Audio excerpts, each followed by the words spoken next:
What's up, guys? Thanks as always for supporting the show. It would mean a lot to me if you would take a second to scroll down and hit that subscribe button so you don't miss any more of our videos.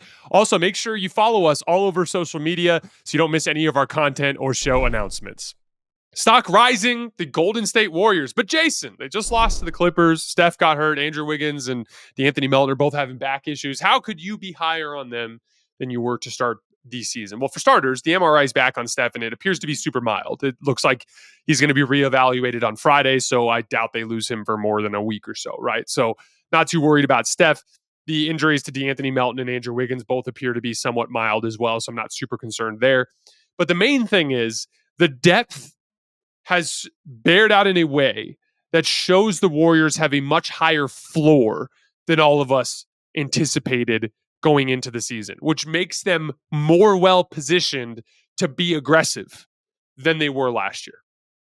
The additions that they made this offseason have given them a deep rotation of solid basketball players, a ton of speed on the perimeter that can cover ground and guard, and then two, lots of guys who can actually do a decent job of generating offense within the Warriors system beyond Steph, right?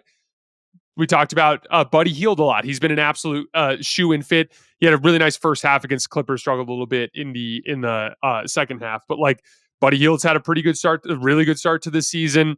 D'Anthony Melton can run action and run it well. Brandon Podziemski can run action and run it well. Obviously, Jonathan Kuminga brings a little bit of that firepower. There's a lot of guys that can run offense for this team and generate quality shots. That combined with their enormous amount of perimeter speed and just overall depth of athletic talent has given them a really high floor. I mean, guys, they beat the shit out of Portland and Utah. They beat Portland and Utah so bad that even after last night's loss, they have the best net rating in basketball right now. That's how high their floor is. That's going to help them win a lot of regular season games. They're going to have a very high win percentage against the bad and mediocre teams in the league compared to the rest of their peers, especially in the Western Conference.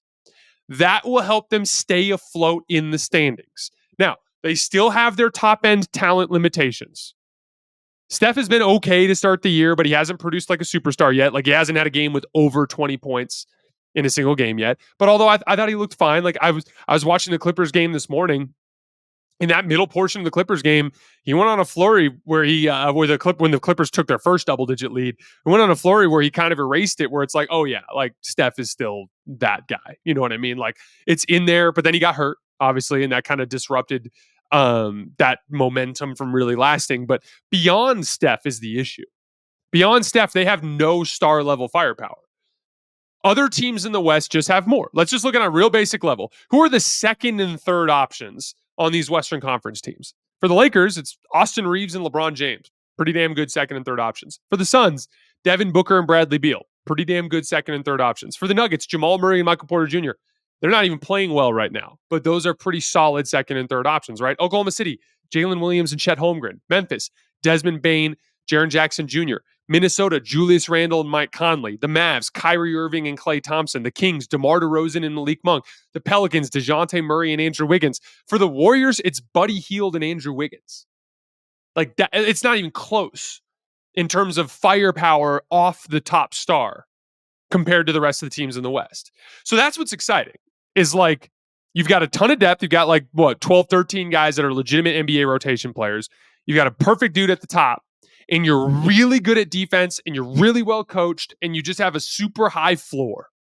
What that means is you're going to stay afloat in the standings. If you stay afloat in the standings and you've got that kind of depth, because most teams are going to want to go down to an 8 or 9 man rotation by the time they get to the playoffs anyway, right?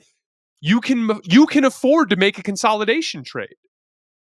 Now, the Warriors have two major weaknesses, in my opinion, in terms of personnel. One, that secondary shot creator. You got to have somebody on this team that is a reliable, dependably good offensive player next to Steph. Like every night, 20-something points. Like you got to have somebody like that on the roster. That's the main target they've got to figure out. The second piece is they're a little bit matchup dependent with their front court. Zubac really did a number on them last night because he's huge. I think he had like 23 points and 18 rebounds. Anthony Davis is always giving their front line issues. Jokic, like all these big front lines have a tendency to give the Warriors some issues because they're a little undersized. So they could really use another backup center who's big, like a legitimately big and strong backup center, and they could really use a legitimate secondary shot creator. Well, last year, it just that they weren't good enough in the regular season to actually justify that level of aggression.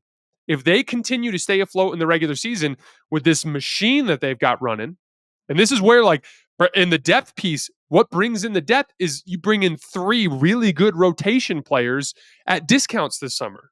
Yeah, you lose Klay Thompson, but you bring in DeAnthony Melton, you bring in Buddy Hield, you bring in Kyle Anderson. You've got the depth to be able to take a few players and package them for somebody else and not have to worry about nuking your own depth. That is what makes me excited about this particular team. They are deeper than they were last year. They have a much higher floor than they had last year. That will keep them afloat in the regular season and gives them more flexibility to make some sort of trade. To put it really simple, going into the season, I didn't think that they were. I didn't think that they had a like a real championship upside. They did not make my contender list. I had 11 teams in the contender list. I had 4 top tier contenders, and I had 7 like if things go right contenders. The Warriors were not on that list for me. I had them as a play-in team. Now I actually think that they have a shot if they hit on a deal to enter into that puncher's chance tier, to enter into that top 11, because they have the resources to make a deal and their floor is so high that I don't worry about them as a regular season team. Like I don't I would have thought coming into the season they would have been fighting for the 9 or 10 seed all season. As long as Steph doesn't miss too much time, I think they'll be in that 5-6 range. That like cuz they just have such a high floor with how much depth of talent in their organizational excellence. Again, that organizational excellence. We were talking about this with the Lakers. They win margins. They know how to win basketball games institutionally. And that is what creates that margin for them. There's personnel limitations there. Looney got his butt kicked by Zubac last night, right? Like Kuminga still is super inconsistent up and down. There are personnel weaknesses there, but there are personal weaknesses that can be addressed, and there's such a depth of quality role player talent on there that it raises their floor to the point where I think that they're a little bit more of a threat. So again, as long as they can hit on a deal, I think they can enter into that tier with like Memphis and the Lakers and the Suns and all those teams that are kind of like middle of the pack Western Conference teams. That was not something that I thought going into the season. Stock falling, the Sacramento Kings. I've watched both of their games so far, and everything comes down to consistency. Third quarter against the Lakers was a thing of beauty defensively. Great ball pressure. They're disrupting LA's offensive flow and keeping them out of their sets until late in the shot clock. Great rotations. No one's open for very long. Active hands. They're forcing deflections, getting great contests on three-point shooters. They held the Lakers to 82.1 offensive rating in that third quarter while getting out in transition, while scoring. They were just cooking the Lakers the way that they always have over the course of the last few years. Then in the fourth quarter, it just is a completely different basketball team. They give up a 157 offensive rating to the Lakers. Now, obviously, there is a LeBron flurry in there, but for the entire quarter, they could not get a stop. There was no ball pressure. Their back line was super disjointed, and LeBron was picking them apart as a passer, just like beating every single like help with just like a head fake.